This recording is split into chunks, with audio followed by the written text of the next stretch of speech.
Good morning dito, good evening dyan. Isang palakpak na eto. Mag-comment tayo dito. Ano natin? Ano tawag dito? React natin itong pinagsasabi ni Commander Dado. Dahil di ba nag-aaway-away na ang mga didilis. Ito may mga patutsyada din sa mga kapwa niya didilis. So maganda panoorin natin Iyan lang natin. Ano tawag dito? Himay-himayin natin. Okay? Saysay natin. Let's go! Kung hindi nyo maibigay yung good governance, malaking karapatan, patakbo ng Pilipinas. Kami na lang magpapatakbo ng Pilipinas. No? Isasaayos namin. Kung kayo, ang kakapal ng buti ninyo, ang kagarapal ninyo na kayo na nga yung naglabag ng konstitusyon ng Pilipinas. Kayo kayong may gana na gamitin yung konstitusyon laban sa taong bayan. Mga walang niya kayo. Garapalan kayo nagnanakaw. Garapalan yung droga. Hanggang Malacanang umabot ang droga. Teka lang.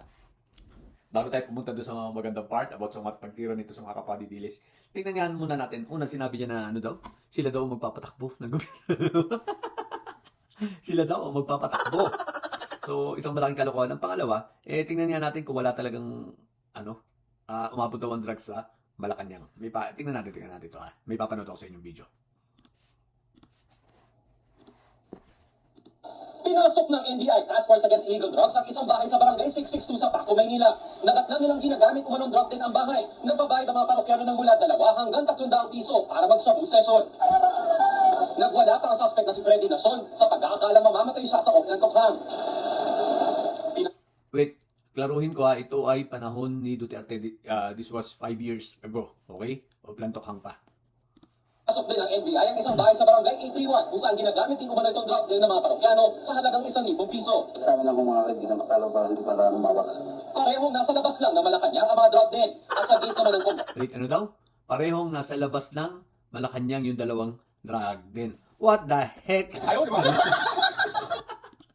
Tatlong suspect ang nahuli sa pagbebenta ng droga. Ang nasa nila, kasi sumasabay sila sa activity ng dun sa Malacanang. Siyempre nga lang, and then they're using this parang sari-sari store to store their products. Then yung nakinukuha, tapos nag-aabutan lang sila. And they're using bikes also, para hindi halata. Nanggaling ang impormasyon tungkol sa mga drug din mula sa Presidential Security Group na mag-security check sila noong Abril at ipinasa ito sa NBI. Sa kabila ng bentahan ng droga sa paligid lang ng Malacanang, naniniwala ang PSG Wait, klaro Sa paligid lang na Ayaw, di ba? Malacanang. na matagumpay ang drug war ng administrasyon. Effective at positibo naman po ang resulta ng ating war against drugs. Hindi tayo expected po sa Malacanang na meron din po talaga yan na mahuhuli tayo. 15 pakete ng shabu at marijuana at 1 baril ang nabawi. Ayon sa mga suspect, gumagamit lang sila at hindi nagbebenta ng droga. Nagpositibo sila sa drug test at kakasuhan ng paglabag sa Dangerous Drugs Act. Okay, so yun, nakita ninyo So ano yan sa Malacanang. So ewan ko anong sinasabi nito. At least yung nahuli nung nakaraan dito na sa ano na ni PBM sa pamumuno na yung medyo malayo sa Malacanang yon, no? Ilang minutes pa ito talagang doon lang sa paligid mismo at nasa may gate mismo ng Malacanang. Okay? Sige, tuloy tayo. And what makes you think, mga kababayan, na kaka-peaceful rally, Ito na. Nagrarant na siya, nagsisimula na siyang dito sinimulan na niya ang pinapatungkulan niya rito ay yung kanilang rallying ginagawa sa EDSA, itong maisog rally nila, itong people power nila. Okay? Ayaw, di ba? ay may mangyayari. Siguro kung dumami kayo, siguro marami kayo. Kaya malabong dumami kasi tawa ng tao sa rally. Laging isipin kasi, hindi yung opinion ninyo. No? Hindi yung opinion ninyo ang nagmamatter. Ang nakakasama yung opinion na nakakarami. Tama.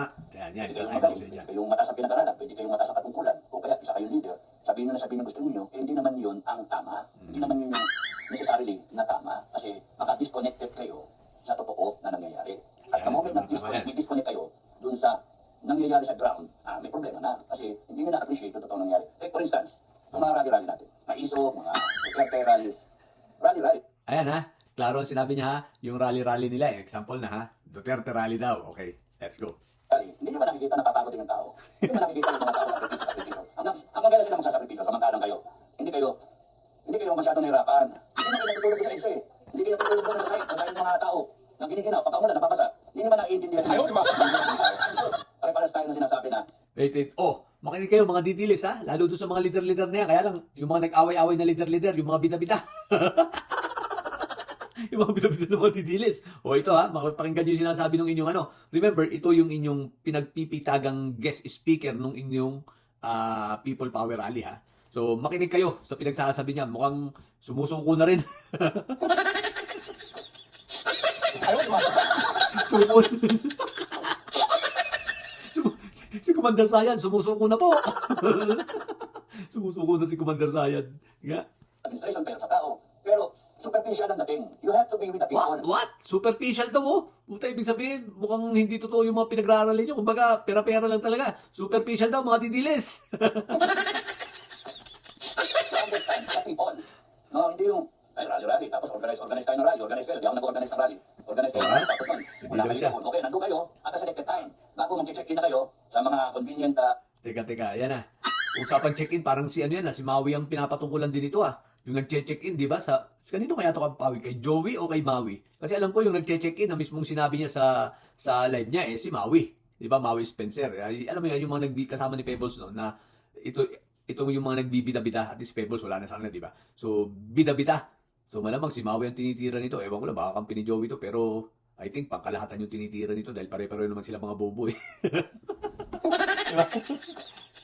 Pare-pareho naman sila mga bobo Kumbaga wala ka ng tulak kabigin sa mga ito. Sige, tuloy natin. rooms ninyo, and then, nandun sa EDSA. Pumunta Tama. sa probinsya. O, paano na? Tama You naman. have to be with them. You feel the people. And that's leadership. Nax, wow. Hindi yung... That's leadership. Ganun ang dating Ewan ko sa inyo, kung magkagaling tayo, sige, pala kayo sa buhay nyo. Nagsasabi lang ako ng ano, kaya nga, dito nga dami. Kaya kasi nga, Ano? I'm sorry, pero ganun ang dating Ewan ko sa inyo, kung magkagaling tayo, sige, pala kayo sa buhay nyo. Nagsasabi lang ako ng ano, kaya nga, dito nga dami. Kaya kasi nga, ginasgas ng gusto ng mga tao.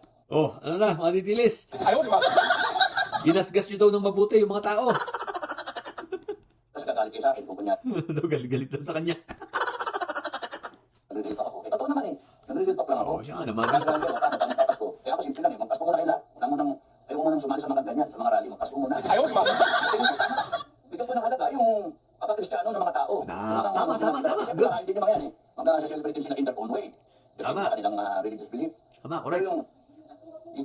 parang dati tinitikta mo na, dito kayo, kailangan na mag-rally tayo. Oh, ano na? Mga diktador daw kayo, mga didilis. No? Huwag daw kayong dikta ng dikta. Tama nga naman. Huwag kayong dikta ng dikta. Diba? I don't see it na practical, reasonable. Hmm. Kasi kung mahirapan ang isa, mahirapan na lahat. Tama. We are We are what? the same cause. Why is it that some people will enjoy and then others will not? Ganun talaga kasi nga, merong mga bida-bidaan. They claim themselves that they are the appointed leaders. Di ba? Appointed or self-appoint, I don't know. Di ba? Pero at least makikita mo sa mga sa mga pinaggagawa nila na parang sinasabi nila, sila yung mga leaders. So ganun talaga. Dahil ang tingin nga nila doon sa mga sumasama sa rally mga didilis, tao lang nila, bayaran nila, which is totoo naman, di ba? Binabayaran nga. Yung 500, naging 300, tapos naging 200 na lang. Kinutungan pa ni Morales na 50, naging 150 na lang. Di ba? Gago! No, gago talaga to si Morales, no? So, ganun talaga, Commander Sayad, di ba? Ang problema, Commander Sayad, kasi mukhang hindi ka rin dito mga ito nire-respeto despite na ikaw yung sinabi nilang guest speaker, no? At pinagmamalaki nila na may kakayanan na mag-rally-rally. Pero Commander Sayad, ako lang sa iyo, tirahin mo ng tirahin itong mga ito. Kasi sa totoo lang, simpleng tinitira rin ng mga ito. May mga naririnig ako. Tapos para bang feeling nila talaga sila yung magaling.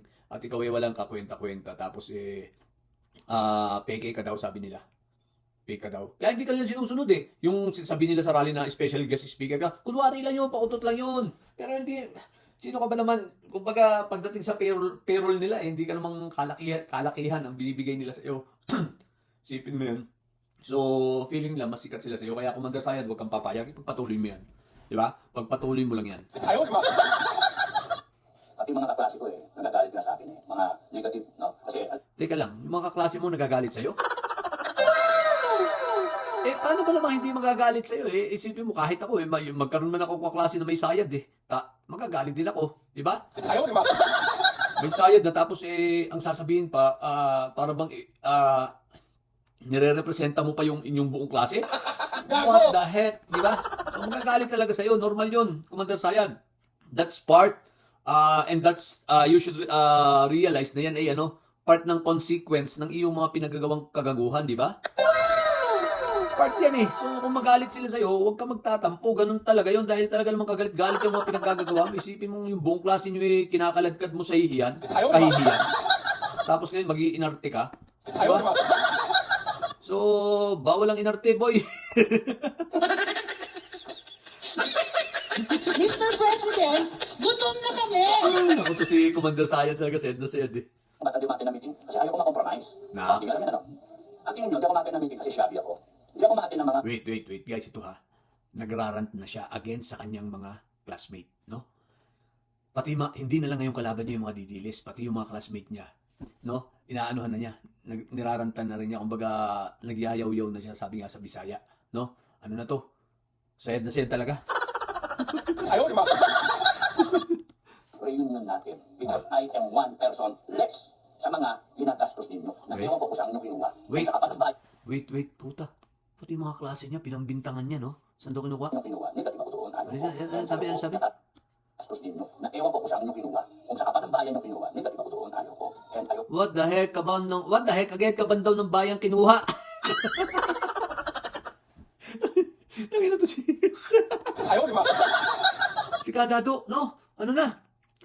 Galit na sa kanyang mga classmate. Pinagbibintangan na. Oh my God! Kadado, ano nang nangyayari sa'yo? Bakit galit ka na? Pati yung mga classmate mo, tinitira mo. Agoy! Sige. natatanggapin ko yun. Kaya kung magbigay kayo ng work equipment, magbigay kayo ng mga libreng t-shirt, libreng kay kung ano man, para sa klase, ayoko nang halukayin kung saan galing. Mag-aaway lang tayo. Kaya huwag na naman pumunta. Yun yung punto ko. Okay, yun pala ang punto niya. So, ito na. So, tatlong tinira niya. Tinira niya yung gobyerno ni Duterte nung una na ibinisto niya sa Malacanang, no? Na napakadaming drugs, na huli pa doon pa sa mismo. Sabi ko Kadado. Imi ka kasi ng init. Yan tuloy. Nahalukay tuloy yung sa Malacanang dating napaghuhuli. Pangalawa, di yan lang nga, galit na siya dito kila Maui at sa mga ibang didilis na mga leader-leader, yung mga bida-bida. Nakaramdam si Kadado na hindi na siya nire-respeto. Sumama nga sa away.